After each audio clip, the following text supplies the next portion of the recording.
반갑습니다. 파헤쳐주는 꿀성대 준입니다. 저번 영상이 입대 전과 훈련병 이야기였죠. 오늘은 이어서 자대 배치를 받고 생활하는 그런 이등병에 관한 이야기를 해보겠습니다. 바로 이등병 편! 누가 봐도 참 어리버리하고 뭔가 상기돼가지고 막 죽을 것 같은 그런 땀을 삐질삐질 흘리는 이등병이 보이죠. 바로 이 계급에 대해서 추억도 떠올릴 겸 아니면은 이제 꼭 가실 분들도 한번 이야기를 나눠봅시다. 자, 60 트럭에 옹기종기 앉아서 자대 배치 받은 곳으로 이동을 합니다. 큰 더블백과 즉 의류대를 메고요. 이렇게 가면 별의별 새끼가 다 있죠. 총은 사왔냐? 낙하산은? 수류탄은 최소 2발씩 있어야 되는데 라면서 치밀하게 사기를 치죠. 되게 할 거 없는 말년 병장들이 그렇게 이등병을 데리고 노옵니다. 심심하니까요. 근데 이런 이야기하면 미필이나 여자들은 바보야 그걸 속냐? 너도 참 이러지만 그 당시에 그런 분위기 속에는 엔간하면 속습니다. 맞잖아요. 듣고 가지 않는 이상은. 왜냐? 졸라 어리버리하거든요. 막 아까 사진 봤잖아요. 거기서 막 이러고 있잖아요. 그게 바로 그 실제 모습이에요. 훈련병 때처럼 여기는 어디지? 나는 누구가? 이런 상태로 다시 백지장 상태로 돌아가 버립니다. 훈련병 퇴소할 때는 마치 군생활 다 한 것 같이 날뛰었으면서요. 가면 뭐가 뭔지도 하나도 몰라요. 그냥 닥치는 대로 시키는 대로만 하면 끝나는 겁니다. 왜냐? 이등병들의 몸빵이 되어줄 일병들이 있거든요. 물론 알아서 하면 좋겠지만 절대 쉽지 않아요. 근데 역시 공짜는 없듯이 윗선님한테 나로 인해 몸빵당한 일병이 다가와서 갈굽니다. 졸라 멸치 새우젓같이 생긴 놈이 미쳤냐? 돌았냐? 미쳤냐고? 돌았냐고? 아우 수박 씨앗 같은 새끼야. 죽고 싶은 놈이 어딨어 이씨 라고 외치고 싶지만 안 되죠. 이렇게 개무섭게 생긴 상병, 병장들이 우글거리고 다들 그 당시에 느끼셨겠지만 이등병 때는 거기 있는 사람들 보면 와 왠지 대단해 보이고 뭐든지 잘할 것 같고 내가 위험에 처했을 때 날 구해줄 사람으로 보입니다. 그러다 보니까 훈련을 뛰고 내무 생활을 하면서 꼭 존경하는 선임이 하나씩 생기잖아요. 그 선임을 위해서라면 내일 전쟁이 나도 난 목숨을 걸고 따라갈 수 있어 라는 그런 착각을 일게 하는 그렇게 빠지게 되는 게 이등병의 생활입니다. 왜냐면 거기서 뭔가를 나한테 하라고 시켰을 때 보기에는 쉬워 보이지만 막상 내가 하려면 어렵습니다. 내가 어리버리되고 있으면 고참 누군가가 다가와서 뚝딱 바로 끝나죠. 신기하게도 그게 짬밥입니다. 노련미와 원숙함도 느껴지면서 여유가 넘쳐 흐르죠. 근데 또 보면 한 번씩 군생활하면서 개겨 봤잖아요. 거의 바로 윗선님이나 일병한테 개깁니다. 그게 왜 그러나 생각해봤더니 그 얼마 안 되는 윗선님들 보면 나보다는 잘하지만 상병, 병장들한테는 똑같이 혼나고 쩔쩔매고 그런 모습이 만만해 보이거든요. 그래서 사회에서도 중간 사람 혼낼 때는 아주 밑에 있는 사람 같이 있는 데서 혼내면은 안 되잖아요. 집단 규율이 흔들리듯이요. 웃긴 게 진짜 못하는 그런 나보다 선임, 내가 이등병 때 1병 그 선임이 있었는데요. 그 선임이 맨날 혼나. 근데 나한테도 말도 안 되는 걸 시켰어. 근데 진짜 상병 병장들이 말했던 거 너무 틀린 거예요. 그래서 이제 좀 말대답을했지. 그러니까 미쳤냐? 미쳤냐고 막 또 이러는 거예요. 와 거기서 막 이게 돌아가지고 한번 개겼어. 개겼더니 상병 병장들이 분명히 걔가 잘못한 걸 옆에서 봤으면서도 이등병인 나한테 얼마나 윽박지르는지 미쳤냐? 뒤질러 환장했냐? 이렇게 되는 거예요. 왜냐? 그게 규율의 세계거든요. 어쩔 수 없는 거예요. 예. 그리고 본인 딴에는 자기 이등병 씨를 생각해서 잘 안 혼내고 부드럽게 타일 내는 그런 바로 윗선님들 있잖아요. 근데 이런 사람이 제일 바보 같고 위험한 거예요. 결국 반대 의견에 맞부딪히게 되면 이등병이 좀 머리가 크면 개깁니다. 아예 못 개기게 눌러놓는 것도 군대에선 답인 것 같아요. 친하게 챙겨주면 맘먹으려고 달려드는 게 사람이잖아요. 호의가 계속되면 권리인 줄 알듯이요. 뭐가 자꾸 끼냐 이렇게. 죄송합니다. 이등병은 머리가 하얗습니다. 여기서 저 인간들 전부를 내보내야 내가 전역할 수 있다는 생각에 까마득하고요. 전국 팔도에서 별의별 놈들이 모이다 보니까 어느 장단에 맞춰줘야 될지도 모르겠고요. 거기서도 경상도 전라도끼리 싸워요. 내 후임들도 그랬었어. 그리고 사투리 쓰면 못 알아듣겠고 그럼 못 알아들은다고 개지랄더라고. 이등병이 입에 붙어 사는 말이 있죠. 죄송합니다. 잘 못 들었습니다. 근데 여기서도 졸라 열받는 것이 선임마다 달라요. 뭐가요?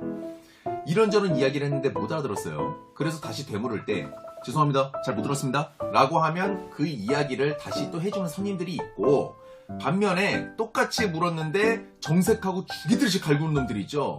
왜 갈구냐면요. 야, 이 새끼야, 내가 네 친구야? 말이 이렇게 짧아. 죄송합니다. 잘 못 들었는데 어떡하라고. 죄송한데 뭐 어쩌라고 막 난리가 나요. 그 뒤에 다시 한 번만 더 말씀해 주시면 안 되겠습니까? 라고 해야지. 씨, 18아 막 소리를 질러요. 그래서 그렇게 하면 또 어떤 손님은 내가 그 말 하기 전에 다시 말해버려요. 그럼 못 알아듣는 거죠. 무슨 뜻이냐. 죄송합니다. 잘 못 들었습니다. 하면은 얘기를 해주잖아요. 그럼 들으면 되는데, 아까 길게 말하라고 했던 선생님 때문에 죄송합니다. 잘 못 들었습니다. 다시 한 번만 더 말씀해 주시면 안 되겠습니까? 이 다시 한 번 더 말씀해 주시면 안 되겠습니까를 말하는 그 찰나에 내가 못 들었던 얘기를 다시 해줘요. 그러면 다시 또 시작되는 거야. 아, 죄송합니다. 잘 못 들었습니다. 다시 한 번 더. 그러면 그 말하는 사람 짜증나잖아요. 그 사람은 그렇게 길게 말하는 거 원하지 않는데. 그럼 나한테 뭐라 하냐면은, 야, 이 새끼야, 내가 시간이 남아 도냐? 왜 자꾸 말 잘라, 이 새끼야. 앞에 있는 거만 얘기하면 되잖아. 막. 어우, 씨, 너 유도리 없다고 혼나고요. 개 족같죠, 진짜. 가뜩이나 이등병이어서 백지장인데 사람 스타일마다 다 맞춰가면서 말을 해야 되고, 이런 또 못 외우겠는데. 그래서 가장 센스 있게 소대 선임들 이름 싹 외우고 계급 정리하고 해야죠. 어떤 사람은 저런 말을 원한다, 어떤 사람은 저런 말을 원한다. 이걸 딱 머릿속에 넣어야지 군생활을 잘하는 거예요. 그래서 눈치 있고 센스 있는 사람이 잘하는 겁니다. 전 좀 잘했습니다. 잘하면 뭐해. 나와서 할 게 없는데. 진짜 웃긴 게요. 이거는 병장편에서 얘기하려고 그랬는데, 진짜 군대에서 막 너무 멋있었던 사람들 있죠? 밖에 나오면은 다, 근데 이렇게 센스있게 다 외우고 하는 거를, 그게 필요한 건데, 이걸 가혹행위라고 꼰지르는 사람들이, 군대에 요즘 있다죠. 미친놈들. 지네가 편하려고 그렇게 하는 건데. 바보들이야, 바보들. 이등병들의 삶은 일병 다음으로 고달픕니다. 배울 게 많아요. 불침번이나 근무 설 때도 선임 깨우기 힘들어요. 터치하면은 손 대면 안 되잖아요. 고참 몸에. 터치하면 도끼 눈을 뜨고 쳐다봐요. 가뜩이나 잘 때 깨우면 빡치듯이요. 근데 이 돼지 곰탱이 새끼는 불러도 안 일어납니다. 그래서 계속 앵무새처럼 누구누구 상병님, 누구누구 병장님, 그 어두운 곳에서 계속 그걸 외칩니다. 예, 되게 어두운 곳에서. 그래도 안 일어나요. 그때 또 한 번 불호령이 떨어지죠. 옆에 더 높은 이제 계급 병장이 버럭 소리를 질러요. 야, 이 새끼야, 흔들어서 깨워. 시끄러 죽겠네, 이씨. 그제서야 상병을 흔들어서 깨웁니다. 그럼 다음날 저한테 그 상병은 그래요. 건방지다고. 어디 손님 몸에 함부로 손을 대냐고. 와, 기가 곰탱이처럼 쳐 잤으면서, 이씨. 이렇게 말도 안 되는 걸로 갈구는 곳이 군대라 참 남자들이 말이 많은 거예요. 여자도 군대 가라 어쩌고 훈련병 느낌이라도 알아야지 않겠냐면서. 그럼 여자는 그러죠. 그럼 니네도 임신해, 애 낳아. 아무튼 여기서 더하면 길어지니까 끝도 없으니 패스. 그리고 또 하나 정말 힘들었던 게, 여자 소개해달라는 고참들 꼭 있잖아요. 지네 거울도 안 보고 지 얼굴 면상 생각도 안 해놓고서 맨날 소개해달라고만 하는 사람들. 야, 군대니까 네가 지금 그 쓸데없는 자신감 때문에 지금 근자감으로 미쳐있는 거지. 심지어 이래요. 너 누나 있냐?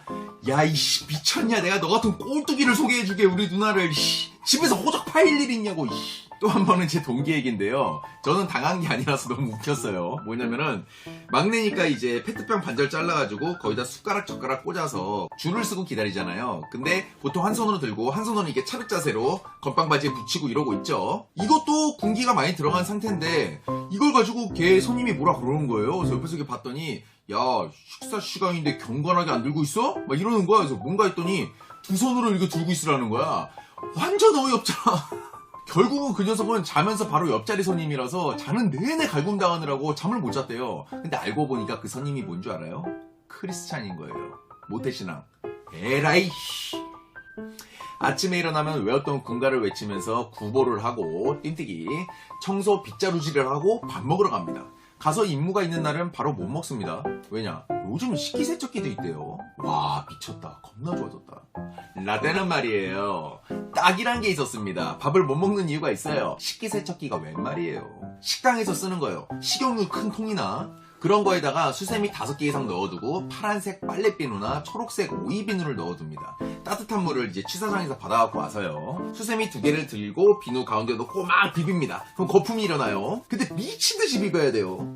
그런데 뜨거운 물이 없고 차가운 물이 있는 날은 진짜 손도 시려워 미치고 거품도 안 납니다. 하다 못해 적당히 풀고 밥 먹으러 들어가면 끝나고 선임들이 불러서 갈구죠. 딱도 못 푸냐고. 뜨거운 물 없으면 알아서 구해오거나 어떻게든 풀어야지 하면서 무에서 유를 창조하라 이 뜻이죠. 군대의 명언이죠. 무에서 유를 창조하라. 아니 3인조 행동이라 어디 올라가지도 못하고 10m 반경 어디로 가지도 못하는데 취사장 말고는 어디서 물을 뜨라고. 말이 되는 소리를 해야지. 그래서 제가 진짜 손 찌어지는 걸 감안하고 그냥 밥 먹으러 안 들어갔습니다. 찬물로 미치듯이 될 때까지 했죠. 그러니까 지네 밥 거의 다 먹고 나와서 다가오더니 아직도 안 오고 뭐하냐 이러더니 그때쯤 다 풀었죠. 거품 막 부더니 와 칭찬을 해주는 겁니다. 그때 또 기분이 좋아요. 참 단순한 군대예요. 가면 또 시간 없으니까 허겁지겁 먹어야 돼요. 또 훈련이 기다리고 있거든요 위에서. 아무튼 이래저래 바빠요. 정비할 때도 역 같은 게 이등병은 시작부터 패급을 줍니다. 군장, 방독면, 총, 수통 전부요. 그러다 보니까 훈련 뛰고 오면 아무리 닦아도 패급이죠. 걸레는 빨아도 걸레. 간부 이 병신 새끼들도 병장들은 좋은 총이니까 몇 번만 쑤셔도 깨끗해지는 그런 약실인데 총 들여다보더니 오 역시 이러고 이등병한테는 개지랄하죠. 근데 부사관들은 다 알고 그러는 거라 생각해요. 사병생활 해보고 하는 거니까. 근데 항상 초기에 온 소대장들 있죠. 상병보다 모르잖아요. 육사 빼고요. ROTC들은 진짜 모르더라. 그래도 꼴의 소대장이라고 존심만 부리고 그런 소대장 때문에 힘들었던 사람들 많았을 거라 생각합니다. 훈련 뛰다가 분명히 저산인데 이산이라고 우겨가지고 소대장이니까 어쩔 수 없이 저산 갔다가 다시 또 내려와서 이산 가고 죽이고 싶더라고. 첫 월급 받을 때 와 거의 필리핀 아니 소말리아 이디오피아 노동자 수준도 안 되는 돈이지만 너무 벅차고 기뻤습니다. 기억나시죠들? 그 당시 군디스 250원 2등병 월급 제 기억으로 한 8,000원이었던 걸로 기억이 납니다. 한 달 내내 삽질 꽃갱이질을 하고 무거운 거 나르고 용접도 했는데요. 그러다가 100일 휴가를 나갑니다. 다들 그런 다짐을 하죠. 간만에 만나는 가족, 특히 어머님한테 나의 변한 늠름한 모습을 보여주겠다고요. 마치 어른이 된 양 45초 같은 4박 5일 첫 휴가를 나갑니다. 갈구던 손님들도 갑자기 겁나 잘해줍니다. 왜냐? 이 녀석이 나가서 복귀 안 하고 탈영해버리면 안 될까봐요. 전투와 물광, 불광 다 내주고 다리미로 전투복, 각도 잡아주고요. 나가서 아직은 싸제 군번줄 사오면 안 된다. 고무 바퀴 끼는 거 사와도 안 되고 알았지? 이런 충고들을 해주면서요. 그런 것들이 왜 이렇게 하고 싶던지 별거 아닌데 이런저런 신신당부를 해주고 챙겨줍니다. 근데 돌아오면 다들 아시죠? 다시 갈구는 거예요. 유병소를 통과해서 나오면 겁나 공기가 다른 것 같습니다. 똑같은 공간인데 쇠사슬 하나 넘어왔을 뿐인데 그 첫 휴가의 느낌은 아무도 잊지 못하죠. 전 여름이어서 매미 우는 소리가 터미널에서 일반인들 보고 신기해하면서 학생, 젊은 여자, 아줌마, 할머니 다 여자로 보이고 신기합니다. 자, 집에 도착하면 현관문이 열리고 어머니가 버선발로 뛰쳐나오십니다. 그럼 연습했던 걸 멋지게 해냅니다. 판결! 이병 꿀성대에 주는 2019년 3월 28일부터 4월 2일까지 100일 휴가를 명받았습니다. 예! 신고합니다! 속으로 오 좋네 잘해냈어. 어머니가 실망 안 하실 거야. 외치며 뿌듯해하지만 그것도 잠시 어머니가 반갑게 웃으시면서 마중 나오시다가 그 모습을 보고 흐느끼시면서 떨리는 목소리로 어서와 수고했다고 말씀하시면서 안아주시죠. 거기에 또 울컥하지만 훈련병 때처럼 눈물을 보이지는 않습니다. 참아내고 보이기만 하죠. 사람이 참 간사한 것이 휴가 나가면 가족이랑 이틀 이상 보내야겠다 하면서 한 하루만 보내죠. 그것도 밥 먹는 자리에서. 그리고 멋진 휴가를 보낼 돈을 받습니다. 나머지 시간은 거의 다 또 사랑하는 여친과 반가운 친구들과 만나서 술 먹고 수다 떨고 지내는 거예요. 그러다 복귀날이 다가오고 위병소가 가까워질수록 해는 어둑어둑해지고 그러다 위병소 앞에 다가가게 되면 또 혼자 주문을 외웁니다. 이건 꿈일 거야. 맞아. 일장춘몽이 될 순 없어. 하지만 부대 복귀하면 모든 게 다 똑같습니다. 나 빼놓고 원래대로 돌아가고 있었고 너무나 익숙한 느낌으로 다시 적응해 나가죠. 일병휴가를 못 빠지게 기다리면서 2등병 편이었는데요. 짧게 간추려도 이렇게 영상이 기네요. 최대 공감대를 형성하려고 하다 보니까요. 여러분들이 2등병 시절들은 어땠나요? 댓글로 남겨주시면 감사하겠습니다. 난 이랬어 저랬어 웃기지 마 이런 댓글도 괜찮습니다. 전역한 지 15년이 넘은 꼰대다 보니까 요즘 군대 이야기도 궁금하고 더 오래된 형님들의 군 생활도 많이 궁금하네요. 군대가 군대겠지만요. 오늘의 결론, 눈을 감아봐라. 뭐가 보이느냐? 아무것도 보이지 않습니다요. 그래, 그것이 너의 남은 군 생활이니라. 영상 재밌게 보셨다면 좋아요, 구독 꼭 부탁드리면서 다음 1번 편에서 뵐게요. 감사합니다.